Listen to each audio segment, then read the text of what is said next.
I've read a lot of comments from atheists in my YouTube comment sections on my biblical lectures. I've probably read at least hundreds of them, and maybe thousands of them, but at least hundreds.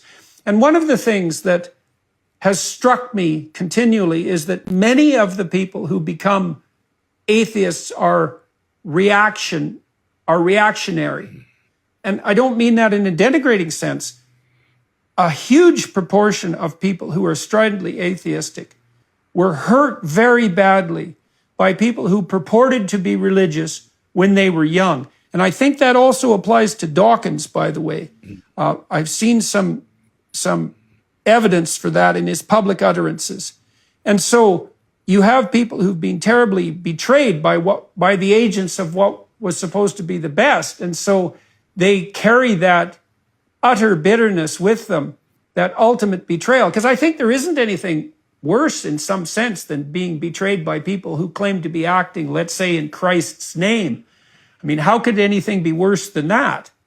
And so then they're driven to this atheism, and they're so afraid then again to reestablish a new faith because they've been hurt so badly that they're willing to suffer this purgatorial drought of vision rather than to put themselves up on the chopping block one more time. In this video, I want to get your view, your opinion, if you're an atheist, of what Jordan Peterson just said, in that many atheists are only atheists because of emotional rejection that they experienced sometime in their past. And I want you to put your comments to that effect in the comment section if you would. Hi, my name is Todd, and welcome to Mission Millennial Z Alpha Generations, where we share the other side of the creation story with today's youth. Now, this video is from William Lane Craig, and listen to him. He's the one that's on the left as you're facing the screen, and he was interviewing or reviewing Jordan Peterson's video clip, and he's going to weigh in now. So let's watch that, and I want to get your opinion, and I'll weigh in on this myself at the end. Man, having this come from a professional psychologist is so impressive, because it really does confirm, I think, the impression of all of us, of these internet atheists. Their bitterness, the anger, the emotional tirades that come from them show that this is not a matter of a dispassionate intellectual quest, even though they love to pose in that way. This is an emotionally driven reaction, and many of them, I think Peterson's quite right, have had negative experiences in the church as children or teenagers and are now in severe rebellion to it.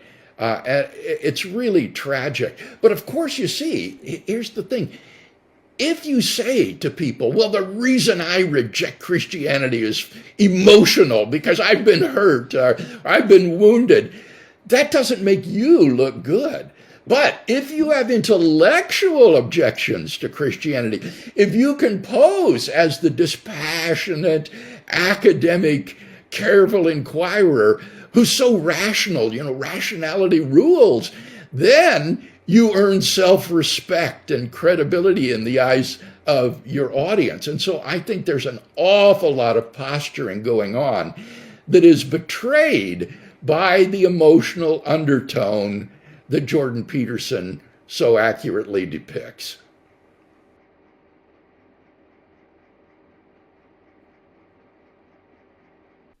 Okay, so that was pretty clear. Both of them said many, both Peterson and Craig said many atheists are merely responding emotionally from a hurt that they experience from Christians, in the so-called Christians in the past. Now, I think that may be true. Now, where my rebuttal comes in, because this is series 8, number 8 in the series of quickly rebutting internet atheists and theists, I'm lightly rebuttaling, so to speak, Craig and Peterson here, because I think they might sort of overstate the case. They say many, but the implication is a large number. I'm not so sure myself if the number is as high as the implication is here. And many theists do sort of make this type of case. Like my dad, for example, was an atheist, and I don't think he was ever hurt by Christians in the past in his childhood.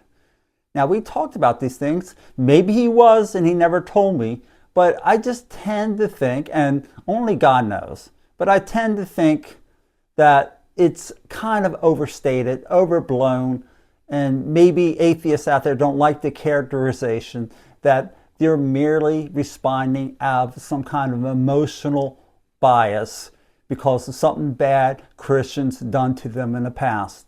And I'm sure if you are an atheist that you probably have experienced that. Now maybe that caused you to reject God. Some atheists I know, I've heard their testimonies, and they come out and say pretty much that very thing. That's because of the church, that they're not a Christian or a theistic believer. And that's sad, but it's true, right? But I think most of my atheist friends out there know that there are real deal Christians out there that you could latch onto if you wanted to. You could sort of like say, okay, this is the real deal thing. Let me interact with them openly. So anyway, this is meant to be a quick video. I'm trying to keep these series like about 5 minutes each, and I usually go a little more than that because I find these things on the internet or Facebook or YouTube, and I want to respond to them, but I don't think they're worthy of 15, 20-minute, half-hour type videos. So leave your comments in the comments section below.